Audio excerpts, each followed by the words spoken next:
Hello everybody and welcome back to the channel. Today is the 18th of June 2025 and exactly on this day 210 years ago this was the site of one of the most famous land battles of all time. This is of course the field of Waterloo, and it was here that the 100 days Napoleon's last gamble would take place. Now this wasn't there then, this seating wasn't there then, this tractor probably wasn't there then either, but well, neither was I actually, but there were three armies were about to converge on this field. You have the French Army of the North, led by a recently returned from exile Napoleon Bonaparte. You have the Anglo-Dutch-British Army under the command of Sir Arthur Wellesley, the Duke of Wellington, the victor of the Peninsular War, and marching over from the west, sort of in that direction, behind the tractor, quite a bit in that direction to be honest, you have Marshal Blucher and his Prussians. Recently defeated at Ligny, they got themselves back and ready for a fight. Now this is the centre of the battlefield, more or less. The Lion Mound represents, well, it doesn't represent, it is at the spot where William, Duke of Orange, was wounded. His father then came and built this giant mound to commemorate the place where his son got his wound.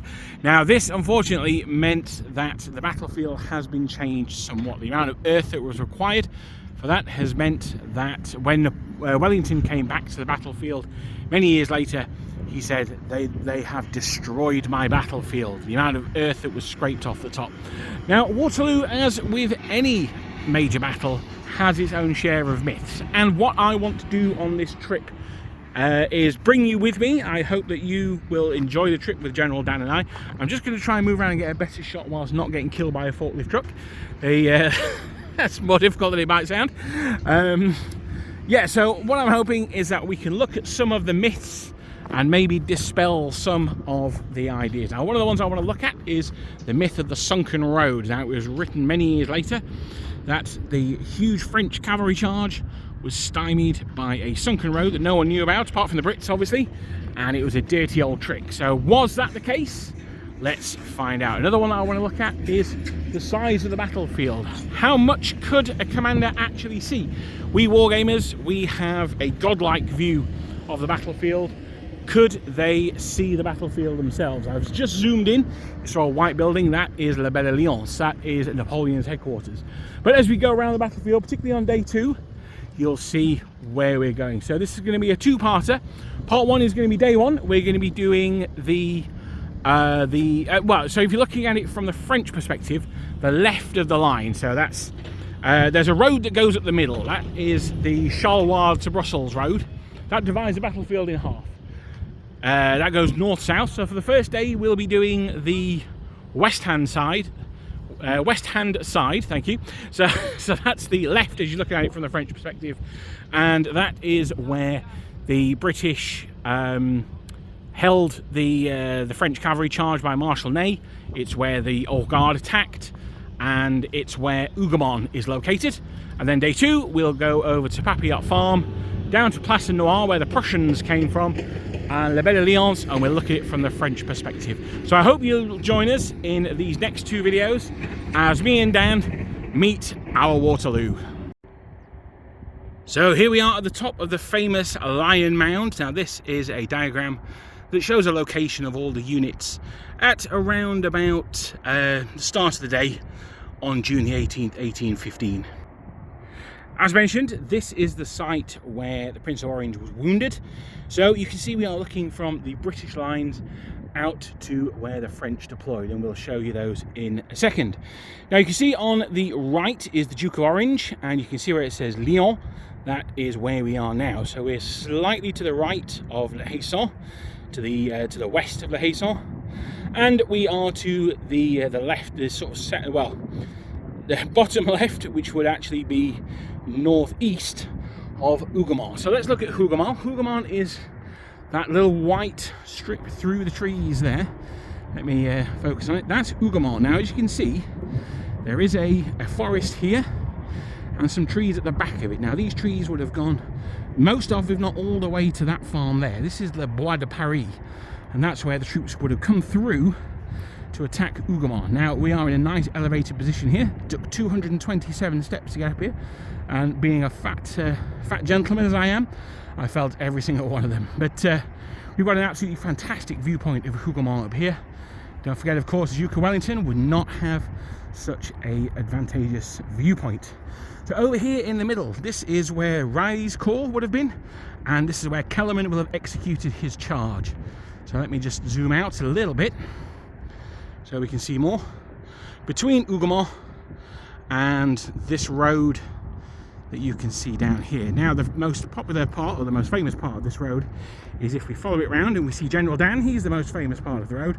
The second most famous part of the road is here, and that is Le Haisson. So that's the famous farmhouse that changed hands, I believe, 3 times over the course of the battle, and that is the main Brussels to Charleroi road.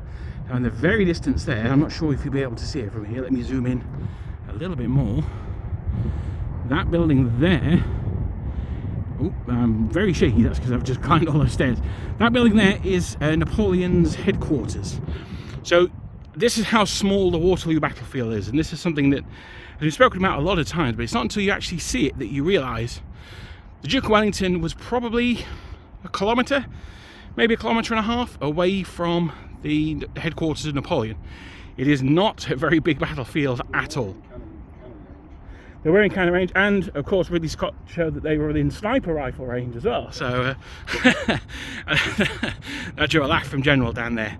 But now we can see the fields are a mixture of wheat and cabbages. General Dan and I had a little nighttime reconnaissance last night, and we can assure you crossing a cabbage field is fraught with difficulties. In wargaming, ploughed fields are often broken ground, they stop charge bonuses, things like that. I'm sure General Dan will agree. We can absolutely see why that's the case now. So, me falling over twice was particularly entertaining, yes, for Dan. I should also point out as well, I've just spotted it over here. Zooming in on Hougoumont, you can see a sort of brownish yellow stripe in the middle. There's a road there, and also the wall. Now I believe that's the formal gardens wall. We'll go around the north end, which is where the gate was. We'll do another video from there. But this is most of the Lion Mound. I'm going to go around the other side, and we'll see where the rest of the line was holding the ridge at Mont Saint-Jean. But I'll just do a quick panning shot of the battlefield. So this is all to the east of the main road that cuts the battlefield in two. As I say, scanning around, almost 90 degrees to where I am. There you've got Le Haisson just there. So coming from another angle up on the lion's butt, we can see Le Haisson is now to the right of what we're looking at, and we're going to scan over to the left. Now this little collection of buildings on the corner, that is our hotel, so that's pretty sweet. We're in a very good location. You may see 2 tracks through the cabbages there. I don't know how they could have been made, but we'll move swiftly on from there. You can see some Victoria era seating. No, am I joking? That's here for the reenactment that's going to happen in probably a few weeks. I believe it's the 28th, 29th, something like that. I'm not 100% certain on that. And over here at the crossroads, you can see, where are we? You can see a couple of memorials, one nestled in the trees there, and there's one that's just behind the buildings. You can't quite see it. That's to the prowess of the Dutch Belgians. In the background there, you can see some trees. Hidden amongst the trees is Place Noir Farm. Again, a site of some fighting, but not a huge amount. I am yet to discover why. I will report back when I go over there. Now, this field that's in front of you looks pretty unremarkable, and indeed it is pretty unremarkable, but this is where the Union Brigade launched their charge against de Erlon's corps, and it's where, I forget his name again, Dan? Uxbridge, thank you. No, not Uxbridge, the one who was killed. No, not Ponsonby. Well, Ponsonby was killed. Okay, this is where they were killed. It was the 5th Division commander. I can't remember his name. Anyway, Pikton, thank you very much. Pikton, of course it was Pikton. There he is. Ride on, you devils, ride on. This is where Pikton was killed. He was actually just near that copse of woods there. Well, that's what we're going to see the thing. As you can tell, the heat and the exhaustion and my stupidity, even I forget the most basic of of knowledges. But that's why General Dan's here, so thank you, Dan. We appreciate him always. Down here at the bottom of the Lion's Butt, we can see there is a small encampment. Someone's obviously told those Frenchmen that the battle has been lost. Although, to be fair, they're actually on the ridge, so they've done pretty well, those guys. And then just to the left here, now this is a crane that has dinner in the sky, so you can sit on like a Wurlitzer and have dinner. It sounds absolute madness to me, but I am scared of heights, so that's probably why. Now this over here, this is, as I say, you've got the crossroads for the Brussels-Charleroi road there. This is the famous sunken road that comes down here. Now, I'm showing you that little red car turning into the parking area, because that gives you some idea about how sunken the road is, i.e. not very. I mean, everyone knows how big a car is, and you can see that the cars are over the top of the verge there. Now, as I've said before, there is some suggestion that this was a lot higher. The amount of earth that was required for this mound was scraped from the top of the ridge, and that has made, by definition, that road look a little bit lower. However, I think you could add a foot, you could add 2 feet to that, and it's still not the ravine that we saw in the panorama or on something like the BBC series of Les Miserables. Now, I'm not criticising the series for that, because it was based on the book, and that happens in the book. That is what he described as being the cause of the French loss, was the sunken road. So, as an adaptation of the book, perfectly faithful. As an adaptation of reality, perhaps not so much. Now, over here in the distance, you can see another farm complex. This place is just full of farms, basically. This is the hospital and now brewery, so we may check that out later. But you can see that when, so if we look over here, for example, this is where the charge went up. Sorry, no, this is where the charge went down against D'Erlon. The charge was coming up over here, and it was, it's rumoured that Marshal Ney saw British troops carrying their wounded back over the ridge, over here, over the road, and to the field hospital there, and he thought they were retreating. That's why he sent in his cavalry charge. That's one of the suggestions. Being here on the ground, it seems possible, if I still think unlikely. I think Ney was not the commander in 1815 that he had been before the invasion of Russia, let's put it that way. And I think I just think he made an error. It's one of these things where we try and explain them, oh yeah, you know, he'd never make such a boob. Well, unfortunately, I believe he did. And there are those who don't. There are those who think that he was reacting to the tactical situation, and that's absolutely fine. For me, however, I find that a little bit hard to swallow. But this is the view from the Butte de Lyon. This is the place where the William, Prince of Orange, was wounded at the Battle of Waterloo, and it offers a fantastic view, as you can see, of the whole battlefield. One of the great things, of course, about Belgium is that it is very flat. However, it's not as flat as you might think. Certainly, if you've been to the First World War battlefields, you'll find somewhere like Vimy Ridge really dominates the positions in front of it. This, however, I don't think it does. It'd be interesting to talk to Alex from Storm of Steel, what he thought. I know he came to Waterloo, I think it was last year or the year before. It'd be interesting to get his view on it. There's a lot of folds in the ground here where you could very easily hide a battery of cannons, a company of riflemen, stuff like that, and it would make that very difficult. If you suddenly come across a battery of cannons that fire a canister at point blank range or something like that, that is absolutely going to ruin your day. But this is it from the top of the Lion Mound. I hope you've enjoyed the panorama of the battlefield, if nothing else. If you've got any questions, then leave them in the comments below. So those of you who have seen the video from the Lion's Mound will recognise this was the little French encampment that was at the foot of the mound.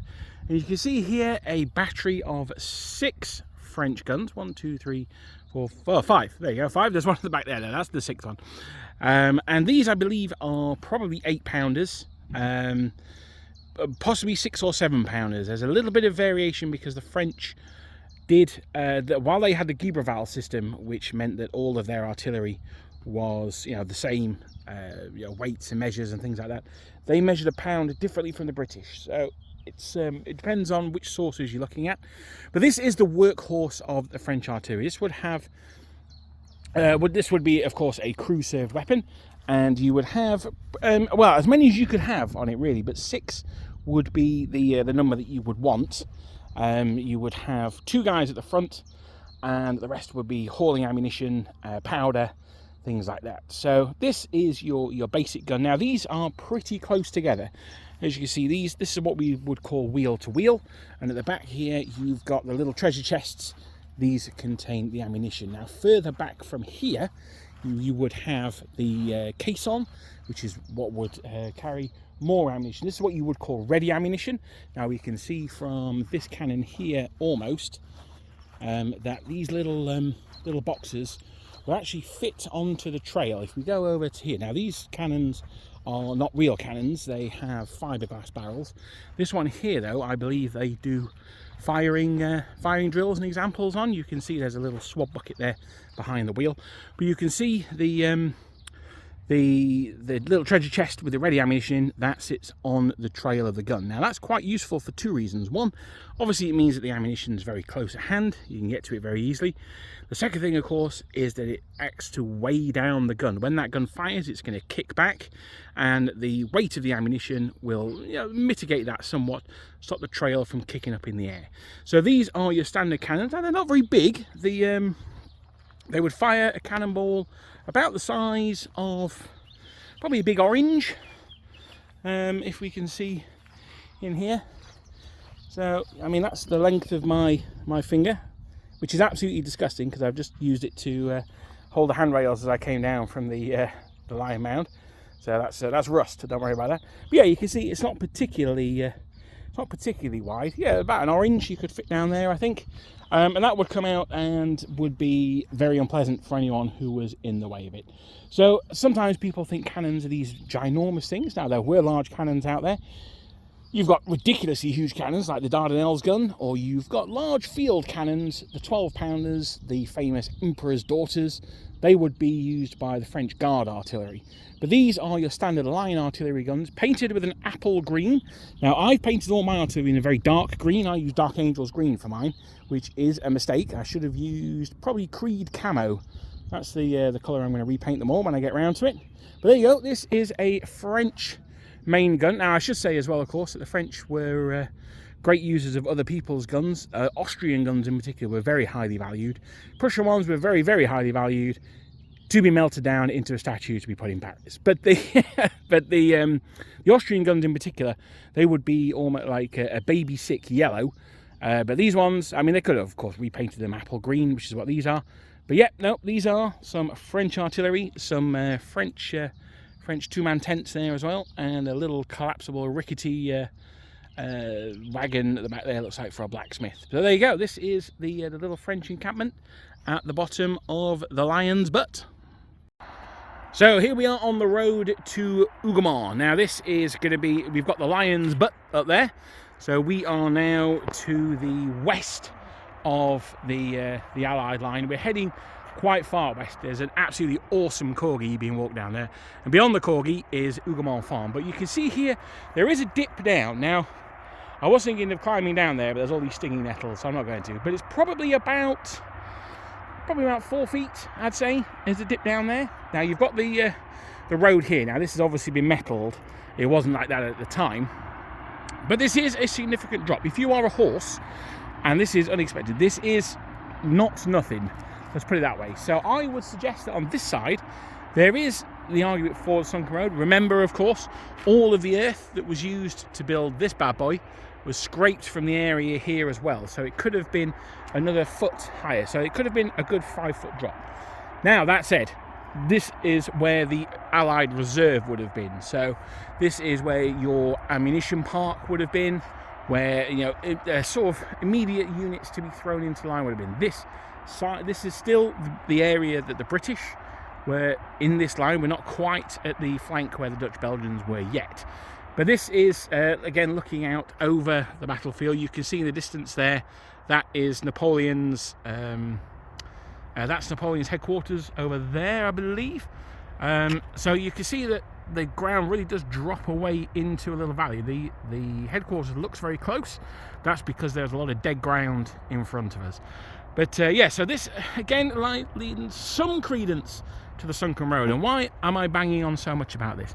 This is because one of the things that you really get from visiting a battlefield, there's some cabbages there, one of the things that you really get from visiting a battlefield is the lay of the land, the way that the troops would have seen it back in the day. Now obviously they wouldn't have seen it exactly like this. Conditions and weathering does change things, as does modern farming, but by and large this is where you go. So when you hear the myth of the sunken road, I can promise you that there is one.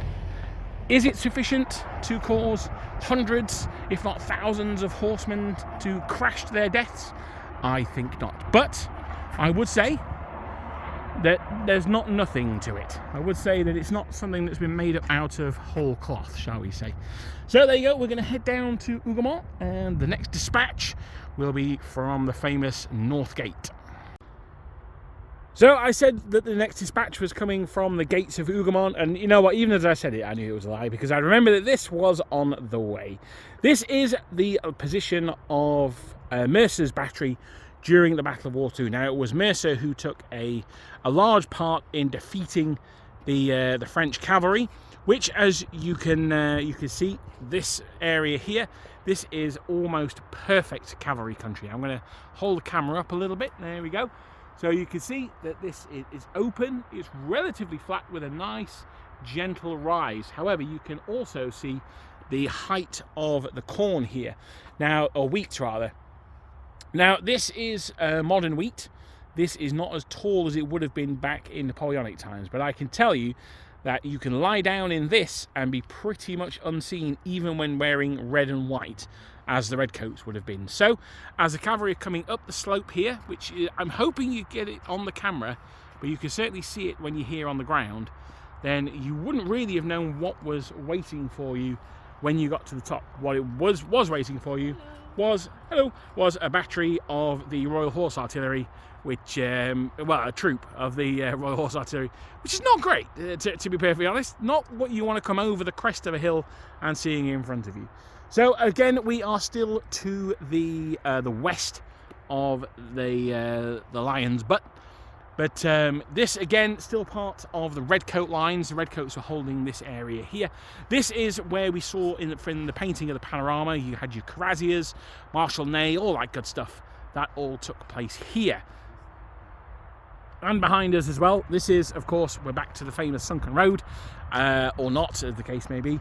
But yeah, no, so this is the area of the charge. This is where it happened. Now, one of the things that I was talking to General Dan about earlier on is the battlefield is not very deep. As I say, you can see Napoleon's headquarters over there, but it is very wide. Now, I can strongly imagine you could probably get a good number of cavalry units lying abreast here. Don't forget, of course, you wouldn't be, every single person would be next to each other. You would come on in waves of squadrons, but you could certainly get a few regiments lying abreast here, coming up that hill and charging the redcoats, who would have been knelt down or lying down. About 16,000 cavalry. Yeah, so I can imagine that. You'd probably be looking at about 4,000 wide, maybe 4 deep. Sort of 2 lots of 2 squadrons, I'd have thought. So yeah, I mean, imagine the sight, the sound of 4,000 guys abreast, 4 deep, climbing up here. You know, cuirassiers. I mean, okay, it was a dull day, although it did brighten up by the afternoon. But in a day like today, it would have been an absolutely phenomenal sight to have seen the sun glittering off them.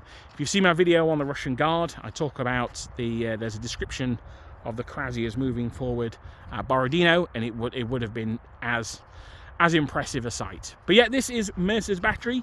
This is where he held the line, or helped hold the line, I should say, against the overwhelming attacks from the French, but it just wasn't quite enough on the day. So we're now further round towards Hougoumont. We've got the Lion Mound in the distance there. And the reason I wanted to video from here is this field has been reaped already, so we can cross this quite nicely. Now Hougoumont is over there, but the reason why I'm curious about this area is this way over here. Now we saw earlier on the place where Mercer's battery was. Now next to Mercer's battery was Maitland's division. Now Maitland, now's your time. Some of you will know from the film. And that means that this is the area at the end of the day that the Imperial Guard attacked. Now, as I say, you can see Napoleon's headquarters over there. They will have come up this lane here. This is the lane that we avoided last night. but that's another story. So yeah, they will have come up here. This was their axis of attack. They came up here, and this is where Maitland's troops would have been. Now, as I said earlier on, you can see the difference between there's no cover here whatsoever, and there is cover in that grass over there. You can see there's a chap there walking by the tree. Where is he? He's just stood in front of the tree, and you can see from sort of the waist up, you can see him. If he were lying down or even crouching down, you would have a great difficulty in seeing him. So this is where the Guard were. This is where the French Imperial Guard reculed. Now you can see we're actually pretty close to Hougoumont garden here. We're quite a distance from the actual farmhouse itself. You certainly wouldn't have been able to fire on the Imperial Guard from there, I wouldn't have thought. The distance is way too far. A musket, you're talking an effective range of about 80 metres, possibly 100 metres. Oh, I'm just showing the sky there, possibly 100. That distance there is probably, I'm going to say about 500 metres, I'd have thought. So you're very, very far away from supporting the attack there. But that said, light cannon, things like that would have been able to, if they'd had them in Hougoumont. Also, if you'd cleared out Hougoumont, you would have been able to have supporting fire coming from there up to the slope here. So that's the importance of Hougoumont when it came to that final assault by the French Imperial Guard. Now, was it the French Imperial Guard? I believe yes. Was it the 1st Grenadier AP? Probably not. There are some suggestions that it was the Premier Chasseur AP, possibly the 10e Chasseur Grenadier AP. Who knows? Not me. I'm not going to weigh into that discussion now. I think it was, from what I've read, it seems most likely that Napoleon would have kept the 1st Imperial Guard back with him. They will, of course, the guys later on with Cambron. But yeah, this is the actual area. You can tell from my voice how excited I am to actually be here. This is where the Napoleonic Wars ended, right here on this patch of ground. This was where any last chance Napoleon had of victory. And again, you could say, well, you know, even if he'd won the Battle of Waterloo, how long would he have stayed in power? Probably not very long. The what-ifs are not important. What is important is that it was at this spot here, just to the left of the Lion Mound, and to the right of Hougoumont. I've said before, on Wagram Field, that's where the age of the beauty of warfare, for want of a better term, ended with the death of La Salle. This right here, where I'm stood, is where the Napoleonic Wars ended. Old Europe ended, and we moved forward into the 19th, which then led into the 20th century, and that happened right here. Now, this doorway may not look like much, but this is the north gate of the Chateau de Hougoumont, which was a vital position holding the right of the British line. Wellington knew how important this position was, and he garrisoned it with the 1st Foot Guards. And it was this gate, which is on the northern side of the complex, that was assaulted by the French of Riel's corps. Now, he had the 1st and 2nd line and the 1st and 2nd Legere under his command, and I know them well because they were my command during the Great Game. I did not attack Hougoumont in that game, but had I have done, I would have called upon Lieutenant Lagrosse, the enforcer. He was a huge man for the time, over 6 foot tall, and using a pioneer's axe, he attacked the gateway here. Now this, as you can see, is pretty wide. You can probably fit 4 of me through there side by side, so that's like 8 normal people. And it was here that it was the 2nd Battalion of the Guards that were the 1st Foot Guards that were holding this place, and it was here that the doors were famously held shut. Now, I'm not going to tell that story too much here because we'll do that when we're inside, but this is where the French would have streamed round from the southern side and then attacked it from the north. As with any siege situation, the gate is the weakest part of the fortifications. That said, the walls here don't look particularly high. I suspect they may have been lowered over time. Now, Hougoumont spent a lot of time in very poor repair. It was, in fact, the guy who did War Walks, whose name momentarily escapes me. He was a Territorial Army Brigadier, and it was him who really looked into restoring Hougoumont. And it's due to him and people like him that it's still here today to visit. The Haisson is closed, that is privately owned. But this, we will be going inside shortly. The whole of the chateau complex is no longer here. but I'll try and paint a picture with my words of where stuff was and would have been. Those of you who have seen that documentary Jonathan Strange and Mr. Norrell will know this very well, as where they broke through and then the giant mud hand came out of the well and killed Lieutenant Lagrosse. Rip Lieutenant, rest in pepperonis. But that's not what really happened. What really happened was a few of them got inside, the guards managed to close the doors behind them, and they slaughtered everyone who got through. Although rumour has it there was a drummer boy who got through, and he was spared by the guards. But this is the north gate of Hougoumont, and I will report on more about the gate closing when we get through to the other side. So we're now moving along the side of the Chateau d'Hougoumont. This is the left-hand side, so this is going to be the western side. Moving south, this looks to me to be the original wall. Now, one of the things I was surprised by here is that this doesn't look particularly difficult to climb. Now, that said, I couldn't climb it, but then I am not a member of an elite light infantry unit, am I? So that's my excuse for there. But yeah, two guys with a musket could hoist you up there quite easily. Of course, much easier said than done when there's grenadiers stabbing you, shooting you and things like that. So that's probably explains why it wasn't so easy. But we're heading around to the southern side now. As I said earlier on, the whole chateau no longer exists. This is about half. Now, I often think of Hougoumont as being like a capital B, because it's got two sort of bulgy bits, and there's got some buildings in the middle. Only one of the bulgy bits exists, unfortunately. So that is a shame. But when we get around to the front, we'll do another piece there, and I'll show you what the French got to look at as they were attacking through the Bois de Paris. So this is the front of Hougoumont. This is the part that faces south. As you can see, it's possibly seen better days. Still needs a bit of restoration, but it also appears to be closed today. General Dan and I are going to see if we can find a alternative way in.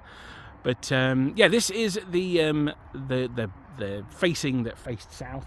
So the French would have been coming up from this direction here through the chestnuts of Hougoumont, presumably pulling their chestnuts out of the fire. This is a mighty old tree, this one. I'm no dendrochronologist, but I reckon this is probably at least 200 years old. So this would have been here at the time. But this would have been quite heavily wooded as well. The French would have been able to approach this area with relative ease. Well, by ease I mean not being fired at all the way. Once you actually get to here though, this area is cleared, and this is where the absolute storm of fire would have erupted from. You can see there are the tiled roofs there. Those tiles would have been knocked out. Muskets would have been firing through there. You've got some big windows there. Muskets would have been fired there. This is the main wall that's here. They built a firing step of boxes on the other side of that wall. So again, that would have been lined by Guard infantry as well. Now, this is one of those things where sometimes Guard is an honorary title. Sometimes it doesn't necessarily mean that the troops are any better trained than regular. Not so for the British Army. The British Foot Guards took part in pretty much every main battle of the Peninsular War. These guys were incredibly well trained and very, very well officered. They were officered by the absolute creme de la creme of British society. And although you still bought your commissions at these time, commissions in the Foot Guard were very, very expensive. Now, obviously, breeding and all that kind of stuff is not necessarily an indication of being a good general, but it does mean that you have the most attention paid to you, let's put it that way, and there is a higher expectation on you that you are going to succeed. So this position was held by the best of the best, the British Foot Guards. I think possibly, I'm going to say something very controversial here, I think there could be an argument to say they were better than Napoleon's old guard, purely because they had more recent battle experience. I'll let you guys argue about that in the comments below. But yeah, this is the south side of the Chateau d'Hougoumont. So we're on the very extreme left of the British line. So we are on the far western edge of the British line here. There's a Napoleonic era transport just disappearing over there. But yeah, we're going to see if we can get inside the garden at the very least, and we'll have a look from there as if we were looking out at the French attackers. But certainly, if you stumbled out of some trees and you sort of came out and this is what was greeting you, this whole facade would disappear in a matter of seconds as it was covered in gun smoke. This geezer's just come out of the main gate, so presumably he had to get in somehow. He looks like a tourist to me. So let's see if we can report from inside. We've moved in closer to the south gate, and I've just seen there's a plaque here to the Coldstream Guards. Now, some of you will have seen them trooping the colour last weekend, and these guys were the ones who held the southern side of the gate. So this is the side that was facing the French. This is probably the side that needed defending the most, but defending the north side was just as important as the south. So we'd put the code into the machine, but we hadn't pressed start, and now we can enter inside the Chateau d'Hougoumont. Thank you very much, Dan. And we can see inside here. Now, Dan has pointed out to me that the main chateau is the part of the building that's no longer here. All that survives really is the chapel that was here. So this is an interesting place. I've never been at a site like this where you sort of just enter a code that's on your ticket, and that takes you into the main thing. It's pretty cool, actually. I like it. One thing I will say about here is it's very nice and cool. So this is absolutely delightful at the moment. It's as I said earlier on, it's very hot here today. So yeah, this is the courtyard. Now I'm going to take you straight through. It's not actually that big. I thought it was much bigger than this, to be honest. That's what they all say. But if we're going to keep on walking down here, then we've got a little map of the chateau as it is today. So you can see here there's a huge area that's missing. But what I'm really looking forward to getting down to is down here in the distance. We can see the north gate. So this is, you have to imagine this is full of troops that are firing on the outside of the walls here. There's probably wounded being brought out into the courtyard here. There's the well that the giant hand comes out in Jonathan Strange and Mr. Norrell. I actually love that show. That was a particularly highlight of it for me. But you can see as we're going downhill, this is the north gate. Now this is the key one that we reported from the outside of.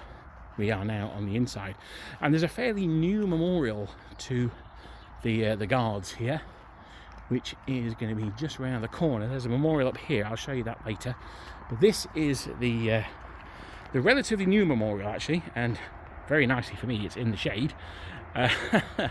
And this shows two guardsmen. Now they are specific people, and I cannot remember who they are, which is an absolute shocker of me. So apologies for that. But yeah, this is them closing the gates of Hougoumont. So this overlooks the gates that they did close. Now, as I say, from here, the wall is not particularly high. I can move over, and I mean, I can lean on the wall, and it's like this. So there's my arm, there's the road. Now this would prove no obstacle whatsoever, but I suspect that the wall was much higher back in the day. Also, it probably provides an obstacle when there's dudes with muskets and bayonets on the other side of it trying to stop you getting in. But this is the once again the north side of Hougoumont. Now, one of the plaques that I've just gone past, and I passed it deliberately, not because I'm not interested in it, because I just wanted to expand a little bit on what the plaque is for, and that is this one here. Now this is for the Royal Wagon Train. Now this is an interesting thing to look at, because the Royal Wagon Train weren't actually military. Well, they sort of were and they sort of weren't. They were contractors who were contracted by what was then Horse Guards. Now I guess you call it the Ministry of Defence, and they were the guys who would have brought the supplies, particularly the ammunition. Now, obviously, if you're carrying a wagon load of ammunition and there's cannonballs and stuff flying around, very, very dangerous. And, you know, people were killed doing it. By holding the north gate here, that meant that they could bring up ammunition and they could resupply the defenders of the chateau. Now, this is something that we don't really often deal with in war games, is ammunition. Black powder in particular, I think, is an absolute devil for it, because of the disorder mechanic. You will often just take a shot fishing for a 6. Ammunition is not limitless. You could carry a lot of ammo, don't get me wrong, but you would need a lot of ammo as well. If you're firing 3 rounds a minute and you've got 60 rounds, that's 20 minutes firing. That's a hell of a lot of firing. But if you're defending a position for 5, 6, 7 hours, it's not that much firing at all. So That's why the resupply of ammunition is so important, and that's the key to holding the North Gate. It wasn't so much that it stopped the French getting in, although of course it did that. The French still would have had to have gone past the walls to get to the northern gate. What it did, though, was it allowed the resupply of ammunition and wounded to be taken out. It also allowed reinforcements to come in as and when they were required as well, including, of course, sharp. So that's that we've all got to be thankful for that. So that's the importance of the North Gate. That's the importance of this position, was that it anchored the right of Wellington's line, and it had to be held at all costs. By holding the North Gate, that allowed the rest of the chateau to be held. So I'm standing now on the against the eastern wall of Hougoumont, and one of the things that really is shocking me is how small this place is. Some of you may know I have actually been to Waterloo before. This is my second visit, but I hadn't come to Hougoumont the first time. This is where, because we came for the 200th anniversary, and this is where all the bivouacs were. You had to pay extra to visit the bivouacs, and my dad, who I was here with, his knee wasn't quite up to walking this far, bless him. So this is the first time I've been to Hougoumont. Now, I assumed it was huge, but it's not actually that big. It doesn't appear to be much bigger than Le Haisson. Now, when you see models of it, it's absolutely massive. I made a 50mm model of it, and it was humongous. But yeah, I mean, if you're packing in multiple battalions in here, now Guard battalions were usually pretty well manned. You're talking 800 men per battalion. There's at least 2 battalions in here, plus some, parrots and monkeys. So yeah, you're probably looking 2,000-3,000 men, like stuffed in here. Maybe not that many, maybe 2,500. But yeah, no, it's a lot smaller than I thought it was. And then of course there were more buildings on the site at the time as well. So yeah, no, it's yeah. Again, this is one of those times where actually visiting a battlefield, walking it, seeing it with your own eyeballs, you really get a full appreciation of something that I just casually assumed, oh yeah, that place is huge. But no, it's actually pretty small. The concentration of firepower that the French could have put on this place was pretty hefty. So yeah, no, it's well done the Guards for defending a reasonably small place. As I say, the larger an area, the more men you need to defend it, but the more the enemy need to invest it. So if you have, so think of, say, the First World War, one of the metrics that people talk about is how much explosive there was per square foot. Obviously, the more square foot, either you need more explosives or you cover it less densely. In this case, it's a lot smaller than I thought. The firepower was more than I thought. Again, if the ground battery had been turned on this place, it would have been very upsetting. But this is over on the end of the line. This was perhaps a bit of a distraction. Some people think that the battle was lost here due to the sending in too many troops to take it. But it's only small. I can understand just one more push, you could take it. That wasn't to be. So we are now inside one of the buildings of Hougoumont. We're actually in the one that's just behind the main farmhouse itself. And this is a diorama of how it would have looked on June the 18th, 1815. Here is the North Gate, and that's that big barn on the side of which was the plaque for the Royal Logistics Corps, or it was put up by the Royal Logistics Corps. And this is that main courtyard. Now, I had my back to the wall there on the last piece I did, but this main building in the centre, that's the one that burned down. That's no longer here, but the chapel is still there. Thank you, Dan. This building, sorry, as Dan points out, is also gone as well. The one with the thatched roof at the back there. So this is heading round to the west side of the chateau, and then we're back here to the North Gate. So this is where we came in. Sorry, the South Gate. So this is where we came in. Now you can see there's a kitchen garden there, the formal gardens there. When we fought the battle, we were fighting through the formal gardens. That's where my troops broke through, and then they were forced to come back behind this wall because my supports would not go with me and push through the formal gardens. But there you go, these things happen. There was a wall in the middle dividing the chateau into two. That's no longer there as well. All that remains is the chapel, and that's this building here. There's a bit of a miracle story. I may tell that one separately. But yeah, so this is the Chateau de Hougoumont. This is, as I said, this is one of the crucial parts of the battlefield, and this is what it would have looked like back in the day as opposed to now. This is the building that we're in, this one here, and that's where this little model and little museum takes part. So here it's about 6 o'clock in the evening, maybe a little bit after 6:15, and the sun has moved over, so this is much better than to photograph this morning when I first came here. It was on this spot here that Pikton met his end, and that was of course during the charge of the Union Brigade. Now where are we in relation to everything else? Well, the Lion's butt is over there, so we are on the right of the British line here. We are right of Le Haisson and the road that runs up the middle. So we think that over in the distance there behind General Dan, we think that is perhaps Papillote Farm. If not, then it'll be the one behind it, but this is kind of where we are. So yeah, this is the where the Union Brigade charged against Erlon's corps. As you can see, we talked earlier on about the other side of the battlefield. That was where the French cavalry charged. This again, fantastic cavalry country. It's nice rolling hills, really good. But again, you've got this slope that runs up to the where the British were. Now this side of the Brussels-Charleroi road is a little more as it was back in 1815, and that's because they didn't scrape any soil from here to build the Butte de Lyon.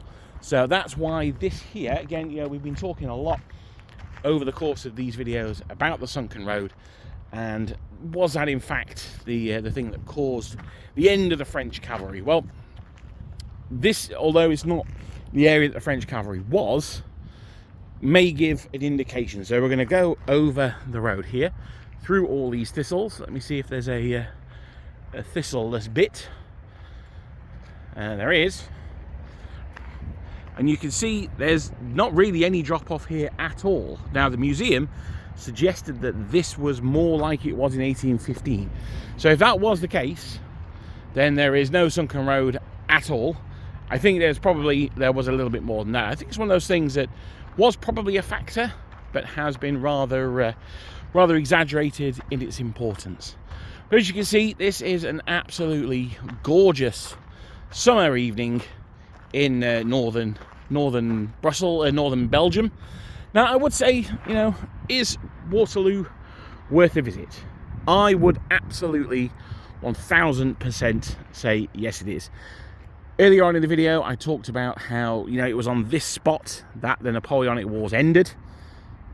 There's nowhere else in the world that you can say that. Now you may say, well, you know, the Napoleonic Wars didn't end there. You still had the Italian revolt and then unification. You still had the fall of the first French Republic or second French Republic and all that, because so you can argue that as you want, but you can't. I don't think you can say anywhere has a better claim for a specific spot than that was the end, or this battlefield is the end of the Napoleonic era. So with that, I think that's it for day one. We're going to do a bit more exploring tomorrow, but this is the first video part. Hopefully I've recorded a load of short ones and I'm going to stitch them together. We are, as I say, on the right of the British line here, left for the French. This is where Erlon and his men met their fate. So I'm hoping that this is the end of day one. I'm hoping you'll join me for part two, where we go to Papillote. We'll explore further down this road, and then we'll be hitting La Belle Alliance. We've done a lot from the British perspective today. Tomorrow it'll be from Le Perspective Français, as I'm 100% certain they don't say in France. Thank you very much for watching, and I'll see you guys next time. Give me night. Or give me blue coat.